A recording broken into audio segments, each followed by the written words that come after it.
Craving the perfect holiday snack? Check out Farmer Bill's Biltong. Think beef jerky, but better. No sugar, no preservatives, just pure animal protein goodness. Crafted from premium grass-fed beef or bison and air-dried to perfection, Farmer Bill's Biltong is nutrient-packed, energy-dense, and perfect for an on-the-go treat or a standout snack for your next party. My favorite is the original bison, but the other flavors like the original beef, smokehouse, and spicy chili had me second-guessing that choice more than once. Visit FarmerBillsProvisions.com to grab a 1-pound slab or a variety pack and use code BIZBIT10 for 10% off. Farmer Bill's Biltong, don't be the 2-liter guy at this year's Christmas party. It really wasn't until finding Bitcoin that I realized that it wasn't impossible to have a good, sound money that a couple of people in a room somewhere that know nothing about me, can decide its issuance, it's everything, all of the rules about it. And so I was definitely I had kind of given up on money as a thing in general. And so Bitcoin was really nice to find that you could preserve wealth in a monetary instrument. Welcome to the Business Bitcoinization Show, the show dedicated to helping you enrich your life and grow your business with Bitcoin, the hardest money on planet Earth. I'm your host, Josh Friedemann, and our guest today is Josh Kogler, who's the owner of Rockin K General Contracting, which he started in 2016. From a young age, Josh has had a strong entrepreneurial spirit, whether it was catching as many flies in the house as he could because his dad paid 1 penny per dead fly, starting an automotive detailing business at the age of 15, or working a myriad of side jobs. Josh never shied away from a challenge. I think you're going to enjoy this conversation with Josh, but before we get to it, we have this week's Bitcoin Meetup Spotlight, and this week we're going to Josh's local Bitcoin meetup of Bend, Oregon. Get ready to bend your mind with Bitcoin. Join the Bend Bitcoin Meetup, where you can explore the exciting world of Bitcoin in a fun and relaxed environment. The meetups feature lively discussions, guest speakers, and networking opportunities with like-minded individuals. Recent events have included a beginner's guide to buying Bitcoin and a panel discussion on the future of decentralized finance. Don't be left behind. Come bend the future with Bend Bitcoin. You can find them on Twitter at Bend Bitcoin. And if you don't happen to be in Oregon but want to find a Bitcoin meetup near you, I encourage you to download the Oshi app, where you'll be able to do just that. Now, we're going to get to our interview with Josh right after this. Business owners, unlock the benefits Bitcoin has to offer your business with the Bitcoin for Business Quick Start Guide. This 27-page guide highlights the 6 ways you can grow your business with Bitcoin. Check it out in the show notes. Josh, welcome to the podcast. Thank you. Good to be here. So I like to start off every single interview with a few questions that help us to get to know you a little bit better and give us some insight for our own lives. So you ready for these?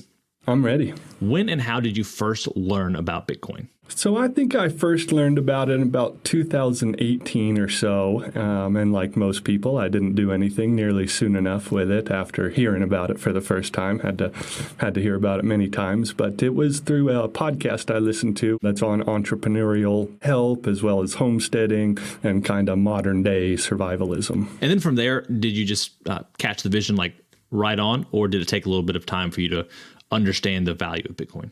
It took me quite a bit of time. I'm being a contractor, I can see hammers and nails and boards and things really well, but putting my time and energy into something that I thought only existed in the computer world took me quite a while to grasp. What's an insight or fact about Bitcoin that you wish everyone understood? Yeah, so it's just that Bitcoin is real. So while the ledger is stored digitally and through the internet, it takes real work, it takes real energy, it takes real people to make that network so strong and so sound, so resilient, immutable, uncensorable. And I think that was, once I realized that, then I had no more qualms about it at all whatsoever. What's the Bitcoin resource that you must recommend to other people? I think my number one resource, I would say, that really changed the way I looked at a lot of things, not just Bitcoin, but was the Price of Tomorrow by Jeff Booth. the general idea of the book is that technology is deflationary. And so, again, through my lens of being a contractor and a builder, you just think everything is going up in cost all the time. And I really started to look around at a job site and thinking about the plumbers that used to have to use copper and sand and sweat. And, they had to mine that out of the ground and refine it and put it into molds and all of these things. And now we have PEX made out of plastic that just rolls out in 300-foot long runs. And it should really be about 5% of the cost that it was in the 70s. And that's about what it is.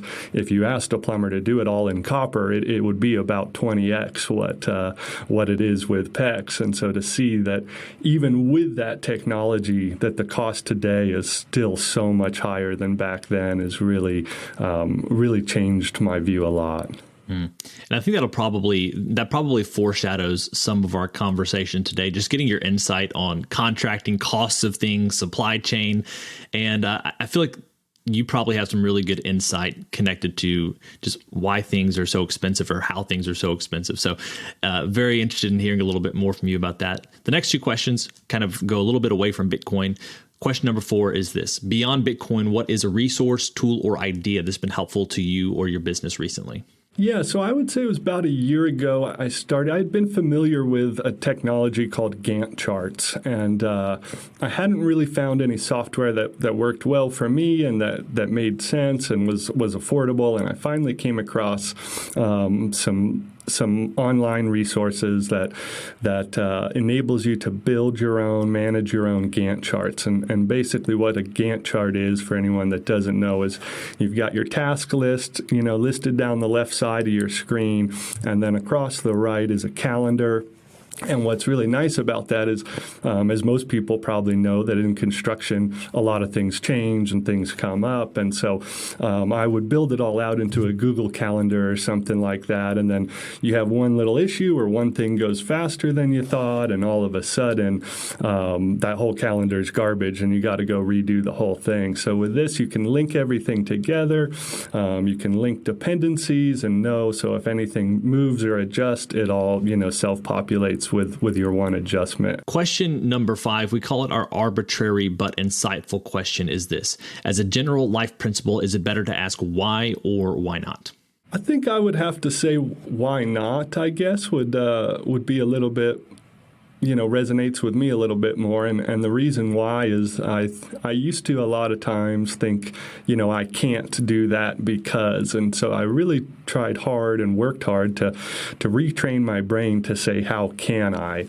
And I think that often, as bad as fiat money and a lot of other things are, sometimes the worst thing is our own minds telling us that we're not capable or that we can't do X, Y, or Z because of A, B, and C. And so I try to ask why not, how can I, on a regular basis. Meet Linkster, your premier Bitcoin-focused advisor. Linkster caters to businesses, institutions, family offices, and high-net-worth individuals. They merge your unique financial goals and needs with Linkster's Bitcoin expertise to craft your own sustainable plan to preserve and grow the value of your hard-earned profits and retained earnings. At Linkster, it's not just advice, it's tailored execution. Connect directly with the founder by visiting linkster.com. That's LYNCSTER.com. Linkster. Secure your future with Bitcoin. Today's episode of Business Bitcoinization is proudly brought to you by Velis Commerce, where the future of business technology meets Bitcoin. As we journey through the era of Bitcoin and its transformational impact on businesses, there's one name that stands out: Velis Commerce. Whether you're looking to build a cutting-edge website, a seamless mobile app, or custom software, Velis is your go-to team. They've been diving deep into the world of Bitcoin since 2014, making them one of the most experienced groups for integrating Bitcoin and Lightning payments into a variety of digital platforms. But here's what truly sets them apart. Velis Commerce doesn't just build. They bring a wealth of knowledge to ensure your project's success from day one. Their team understands the nuances of Bitcoin, ensuring that your business stays ahead of the curve.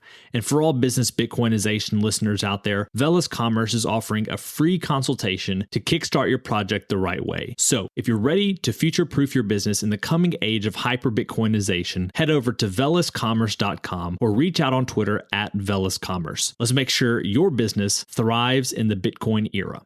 So today, Josh, we're here to talk about Rockin K. I found your business on BitList, which is something that Swan has helped to develop. If you are looking for businesses in your area or businesses even online that you could potentially work with who are Bitcoin friendly, maybe even run by Bitcoiners, BitList is a great place to go. Josh, you graciously said you'd hop on here. You have a contracting business. I'd like to hear a little bit about that business to start off, and maybe some of the ways that you have at least kind of tested the waters with integrating Bitcoin into what you're doing. Yeah, so it's a fairly small company. I've got myself and 3 full-time employees, and we really specialize in additions, ADUs, which are auxiliary dwelling units. So think a little mother-in-law suites or studios out back, some they can be rentals or for, extended family, things like that. And then we also do a lot of remodels.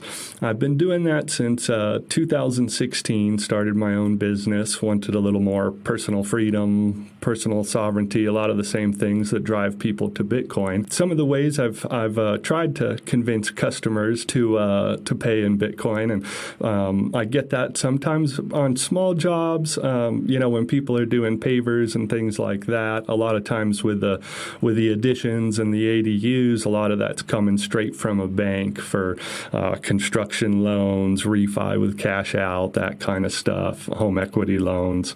So that's been a little more rare, and even with those, I often get the blank stare, like I've got like I'm a crazy man, even suggesting that. And I've found a lot of customers have called me, year or so later, 6 months later, 2 years later, and say, "Hey, I remember, you offered to accept this. I'm thinking about getting into it," and then starting to ask questions because now once they've seen, that I've run a good business, I've built them quality products, done a good job, then that, and they know that I use it. It puts more. It kind of puts their minds at ease that other normal people running businesses, think that it's not just a scam, not just a magic internet money. Yeah, I think it's really important to. My early years of hearing about Bitcoin, I didn't necessarily see a lot of people that I viewed as very knowledgeable in certain things connected to money talking about Bitcoin. It always seemed to be people that were trying to, earn a quick buck. It wasn't people that really seemed to know what they were talking about or communicated in a way where they really showed they knew what they were talking about. But finding people who are respectable, that you can trust, who are talking about something that you may have thought was a little crazy, makes you at least reconsider, say, hey, did I miss something? And once I started asking myself, did I miss something? Did I assume certain things a little too quickly? I started taking a deeper look at Bitcoin and found out that there's a whole lot more there than I'd realized. So maybe when people have reached out to you, do you find that they end up following through and purchasing Bitcoin? Are you aware of that? Or is it just one of those things where they reach out to you just to learn a little bit more and you don't know whether or not they ever decided to actually follow through and purchase? Yeah, it's a little bit of both. I have had some that have, reached back out and said, hey, I got my first, $20 worth. I set up my first wallet, things like that. I know for me, when people come running up and telling me, getting right in my face and you got to do this and that and the other thing, I kind of want to push them away and, and run the other direction. But that kind of just dropping little tidbits and stepping away, and I look at it as planting seeds, and then you come back and you put a little water on it, and then you go away for a while, and then you come back and put some more water on it. I'm a big fan of the tortoise versus the hare story, and I'm very much the tortoise, that it's those slow, steady things that I think that in our instantaneous world with the internet and phones and everything else, we sometimes lose sight of what just a little bit of effort can do when you put it in on a regular basis and you have persistence, and you don't get too excited but you don't get too down either, and you just keep working towards the goal. You just keep one step after the other, and eventually you look up and you realize you're right where you want to be. So you had mentioned you found out about Bitcoin listening to a podcast. I think you said it was at least to some degree about homesteading. So it sounds like you were already on that self-sovereign type of journey before coming to Bitcoin. I'm curious though, did you kind of have concerns about fiat, concerns about inflation before coming to Bitcoin as well? Or has Bitcoin shed light on that and brought that more to the fore for you? It has definitely shed more light, and I've found myself becoming more well-versed with how macroeconomics work, with more history of money, through, even reading the Bitcoin Standard. And like I said, Price of Tomorrow, those things have definitely shifted all of that. But I knew from relatively young age, when I would say I was 20 years old or so, maybe 21 in '08. And I was working construction at the time, and everything, the bottom just fell out of everything. I'd worked for a big company that was, we put the roads in, we built the houses for a Jack Nicklaus golf course community. So this was high dollar stuff, and to see it affected that, it was like, wow, this is really big. And when I was 20, I didn't really know what any of it meant, but that really had me, that really put me on a path to learn more. I studied real estate. I studied entrepreneurship, small business ownership, and definitely knew that our system was bad, and kind of given up on the chance of putting value into some monetary instrument. So I kept it in the things that I knew would provide me value, a good place to live, productive land, animals that produce food, gardens, all of that kind of thing. And so it really wasn't until finding Bitcoin that I realized that it wasn't impossible to have a good sound money that a couple of people in a room somewhere that know nothing about me, can decide its issuance, it's everything, all of the rules about it. And so I was definitely I had kind of given up on money as a thing in general. And so Bitcoin was really nice to find that you could preserve wealth in a monetary instrument. So you mentioned quality goods. I want to talk a little bit about what people should maybe be keeping in mind when they're reaching out to contractors. Like, what things should they be looking for? What are some things when you're adding on or doing different housing-related projects, things you don't want to skimp on? I think all that stuff would be interesting. Before that, could you talk a little bit about what you've seen as far as finding, hiring, and retaining good employees? What are some things that have worked well for you to attract and retain employees? The main thing is to treat them really well, and it seems overly simple, but that's really the truth. And to do that, I offer competitive pay, obviously, is number one. And then number two, I have good benefits, and good hours. I switch schedules because a lot of guys prefer to work 4 10-hour days instead of the 5 8s. And so we've been doing that for a few years, which gives, all my guys, in a place that we live, most everyone wants to play outside all weekend. And so to have a 3-day weekend to get out there and explore and hunt and fish and camp and all of that good stuff really makes a difference. And then I think also giving them more responsibility and control over the jobs and the outcome. And that was something that was pretty tough for me in the beginning. And I think that's part of why I didn't attract as good of employees and wasn't able to retain as good of employees, is because, it's when you've started a company, you've been doing it for a few years, and you feel like you're finally building something, it feels like you've got an awful lot to lose, and that's true. But you kind of got to listen to the song "Hang On Loosely," because if you hold too tight, a lot of employees will get pretty tired of being held in that stranglehold. So you mentioned earlier that there are now cheaper goods out there being used, so the prices of things should be going down. They haven't been going down. I think there's a lot of people that are concerned that cheaper goods that are cheaper to produce, are also cheaper in quality. I'd love to hear from you about what people should not be skimping on, or maybe what they should be aware of and stay away from when it comes to conversations with contractors, if people are looking to build add-ons or just do things around their house, because it's an area where a lot of people, they don't have the knowledge that they need. There's always that, like, it's kind of like with working with someone who's fixing your car. You got to find someone you trust, because you don't necessarily always know if they're telling you the truth. So any insight you can provide, I think would be valuable, whether they're looking to add on now because they don't want to buy a home in the short term, or when they're looking to do something in the future. Yeah, definitely. So I think that that I find a lot of people want things to look the nicest for the least amount of dollars, and typically, if I always tell people, get a lot of bids. There's nothing wrong with asking people to come out, bid the job, and not hiring them. That happens to me occasionally. It happens to other people. That's part of the gig of being an independent contractor.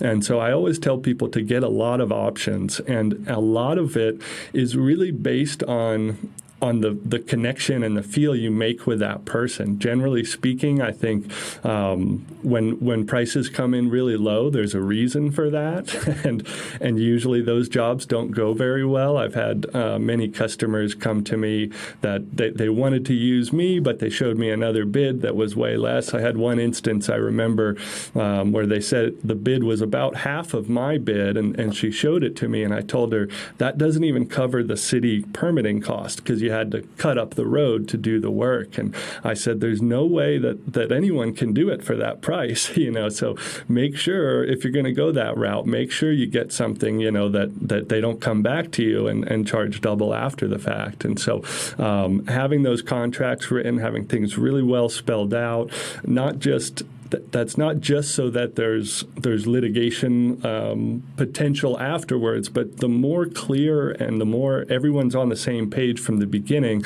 the less chance it's ever going to go south. And so having contracts spelled out really well and comparing multiple is so key, because then you can have a lot better idea of what you like and what you don't like when you cast a little wider net. Have you noticed, as you've been working across the last 7 or 8 years, that there's been a decrease in the quality of products? Is that something that's a real problem, or is it just perceived when it, I'm thinking, like, I'm pretty sure that appliances are not as good as they used to be a lot of times. But have you found that to be true for building materials and other things you might be working with on a day-to-day basis? Yeah, it's just about across the board. The places where I don't think that's true is where they've come up with almost a totally new technology. So I gave the example earlier of copper versus PEX. PEX pipe, I've worked on boats that were using salt water, and these systems had been in for 10, 12 years, and they're vibrating and shaking back and forth in the waves, and there's not a single pinhole. There's nothing wrong with it at all whatsoever. So in the case of some of those new technologies, I would say luxury vinyl plank for flooring is become really popular. It's not as pretty as true hardwood, but it also holds up to dogs and to rocks in my work boots, and all of that stuff holds up to water, a whole lot better than wood does. Outside of that, like you say, with appliances, they are not made nearly as well. I've got a stand-up freezer that we keep meat in that I think was made in 58 or so, and still just humming along out in the shop. And any freezer you buy today will not be here in 65, 70 years. And then even with lumber, I would say it's not as strong as it used to be, and they've somewhat compensated for that by adding, it used to be you just had your 2x4s and then siding over it, and so now we're putting 2x6s for exterior walls, and then using shear with OSB and then waterproofing. And so I would say, as far as the structure, most homes today are really built quite a bit more solid than they were, 50, 60 years ago, which is kind of counterintuitive to a lot of us that see a lot of other things degrading. But that's a big part of why, the cost has risen so much, even though, I've got a nail gun now that, I can put 30 nails per second into boards compared to, the old timers swinging hammers. Well, Josh, I appreciate you sharing today, given the insight of a contractor, sharing a little bit about the real world difficulties of a business owner who's interested in Bitcoin, but whose customers aren't yet usually interested in Bitcoin. I appreciate all that you've shared with us today. Do you have any final thoughts before we finish out today's interview? Yeah, I would just say be really conscientious of how you're spending your time and where you're placing your value. Like I said, for me as a monetary instrument, the number one place is Bitcoin.